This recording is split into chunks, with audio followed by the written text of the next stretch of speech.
Sir Elton John is back with a new album after a 4-year hiatus. Titled Who Believes in Angels, this collaborative project with country artist Brandi Carlile was recorded in a whirlwind 20-day session. Sir Elton announced the upcoming album on a Wednesday afternoon, proudly proclaiming it as the beginning of his career Mark II. However, the recording process wasn't without its challenges, and the renowned singer's temper, often attributed to his earlier days, made an appearance. In behind-the-scenes footage from the recording sessions, Sir Elton's short fuse is on full display. Seated at his piano, the veteran musician is seen in a highly emotional state, reminiscent of the notorious scenes from the 1997 documentary Tantrums and Tiaras. In these awkward moments, the pop legend slams his headphones down and tears up a piece of sheet music, declaring to the shocked onlookers, "I'm going home." Throughout the sessions, Sir Elton was filmed expressing his frustrations, at one point referring to the recording process as a F******ing nightmare. Cameras, installed at the iconic Sunset Sound Studios in Los Angeles, captured the tense moments between Sir Elton, Carlile, and their producer, Andrew Watt. Sir Elton's clashes with studio employees, including Watt, highlight the difficulties faced during the making of his new album. Watt's attempt to maintain a calm and productive atmosphere often clashed with Sir Elton's impatience. At one point, when Watt asked if he was ready to record, a frustrated Sir Elton retorted, "Why do you think I am sitting here?" As tensions escalated, Watt tried to reason with the pop legend, raising his voice and saying, "I am just trying to make the song as best as it can be." "You are so impatient." Even Brandi Carlile, Sir Elton's collaborator on the project, struggled to form a bond with him. Carlile admitted that she found it challenging to connect with Sir Elton, attributing his bouts of insecurity to the high stakes of the recording sessions. Elton is prone to bouts of insecurity, especially where the stakes are high. "I am having a hard time connecting to Elton. There were times when I thought, why does he want to do this?" she confessed. Reflecting on the footage, Sir Elton acknowledged his behavior, admitting that he was exhausted, filled with doubt, and in a generally irritable state. "The reality is, I was exhausted, I had a lot of doubt, I was a nightmare. I was angry, I was tired, I was irritable. I felt I don't want to do it," he said. Despite his reluctance, Sir Elton felt an obligation to continue, recognizing the efforts of those involved in the project. "I felt there were other people involved, I can't abandon it, finally all started to flow. I wanted to play better, sing better, write better, and challenge myself at the age I am," he explained. Sir Elton's recording studio outbursts are not new. His temper has been well documented throughout his career, dating back to the early 1970s.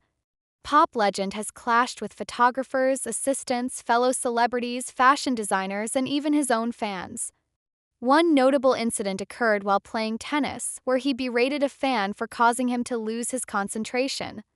The 1997 documentary Tantrums and Tiaras provided a warts-and-all glimpse into Sir Elton's volatile temper during his Made in England tour.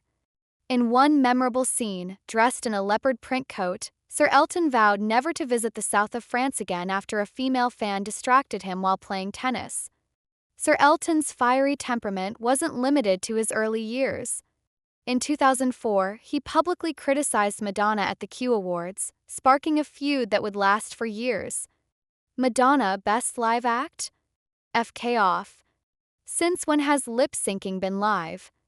He fumed, branding the singer a fairground stripper, a C, and a nightmare. That same year, he unleashed a verbal tirade at paparazzi photographers in Taiwan, calling them rude, vile pigs and demanding they F***K off. When one photographer asked why he didn't leave Taiwan, Sir Elton angrily responded, "We'd love to get out of Taiwan if it's full of people like you. Pig. Pig." Even those attending his Goodbye Yellow Brick Road farewell tour couldn't escape his temper. During a show in Las Vegas, Sir Elton famously screamed at a fan for wandering too close to his piano after he invited guests on stage to dance. "FK off. You f'ked it up," he roared before storming off stage. Despite his tumultuous behavior, Sir Elton has credited his husband, David Furnish, for improving his self-esteem and helping to manage his legendary tantrums.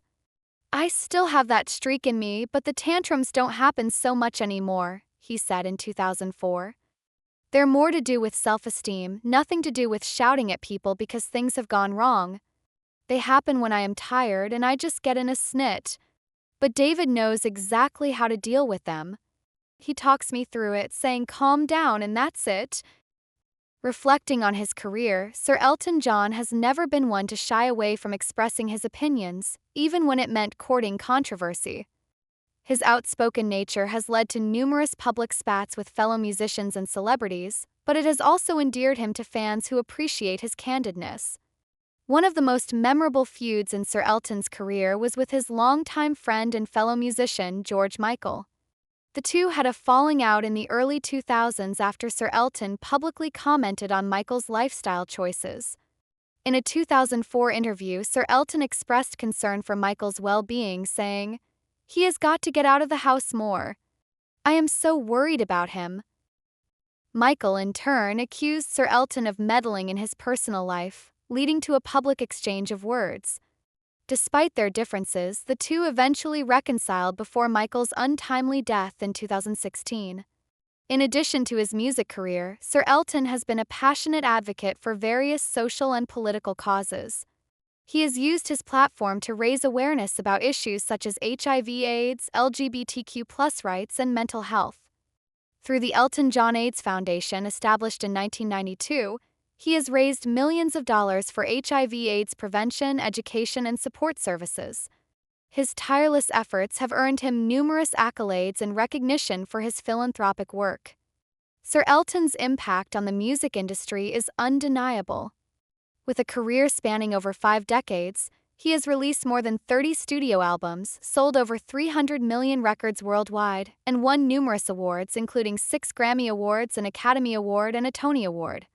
His distinctive voice, flamboyant stage presence, and ability to craft timeless melodies have solidified his status as one of the greatest musicians of all time.